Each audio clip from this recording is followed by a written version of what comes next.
Bismillahirrahmanirrahim. Assalamualaikum warahmatullahi wabarakatuh.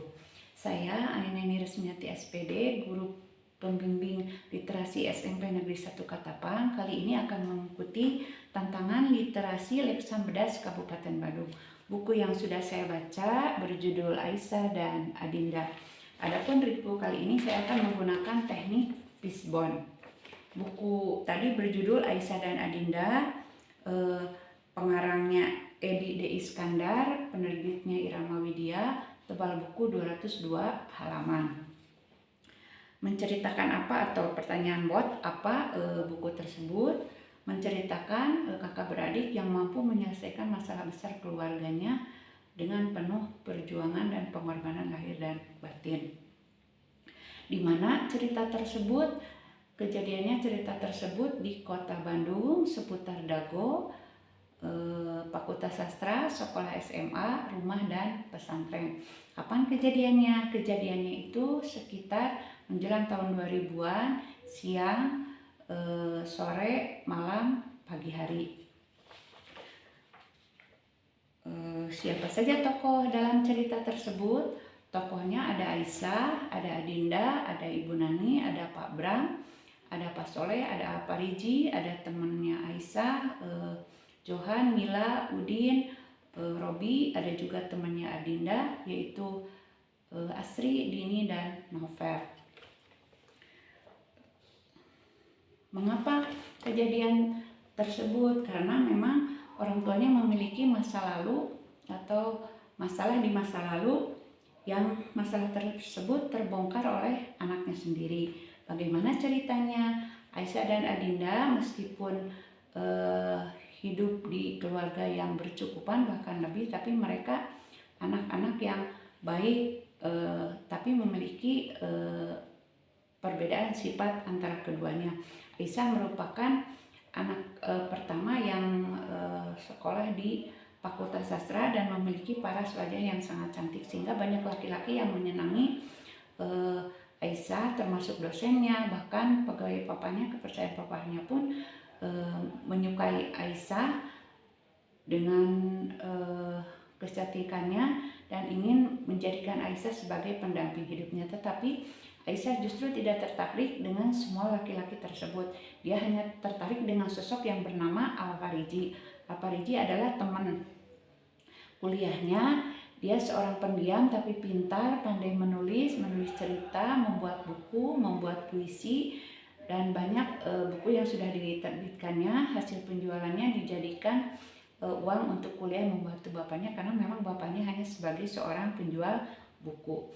Aisyah dengan susah untuk bisa mendekati Al-Fariji karena seorang pendiam, tetapi akhirnya bisa dekat juga. Setelah dekat justru Aisyah kecewa karena memang Al-Fariji ternyata adalah merupakan kakak kandungnya dari masa lalu ibunya, rahasia ibunya. Dan Pak Soleh itu ayah Al-Fariji merupakan ayah kandung dari Aisyah. Al-Fariji juga kecewa atas kejadian ini karena memang bapaknya dulu menceritakan bahwa ibunya telah meninggal dunia. Tapi ternyata kenyataannya ibunya masih hidup, antara percaya dan tidak percaya.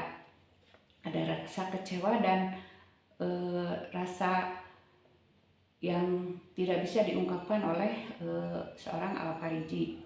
Nah, Ibu Nani itu masa lalunya begitu tega meninggalkan suami dan anaknya Al-Fariji hanya untuk menikah dengan seorang yang bernama Pak Bram yang dijadikan suaminya sekarang.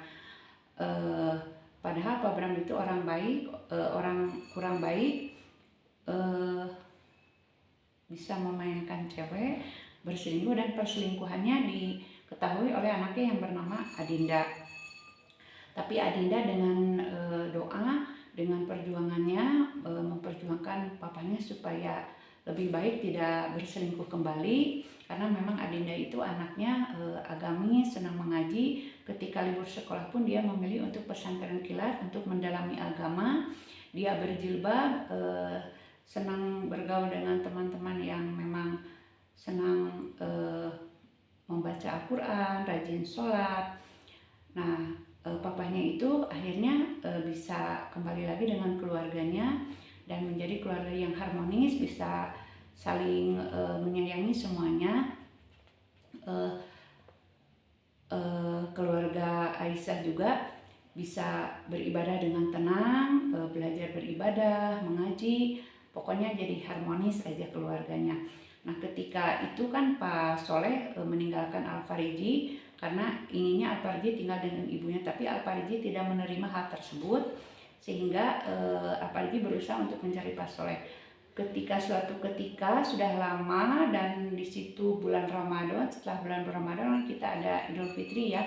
Nah mereka dipertemukan kembali di sana, mereka saling memaafkan satu dengan yang lainnya atas kesalahan yang telah dilakukan di masa lalu, dan semuanya juga saling memaafkan. Nah hikmah yang bisa diambil dari buku ini adalah bahwa kita itu kalau memiliki permasalahan harus bersabar, berserah kepada Allah, dan berusaha. Insya Allah masalah itu ada solusinya, dan rencana Allah itu jauh lebih indah. Jadi kita harus percaya atas semua takdir yang diberikan Allah. Sekian yang bisa saya sampaikan untuk mereview buku kali ini. Terima kasih. Wassalamualaikum warahmatullahi wabarakatuh. Salam literasi.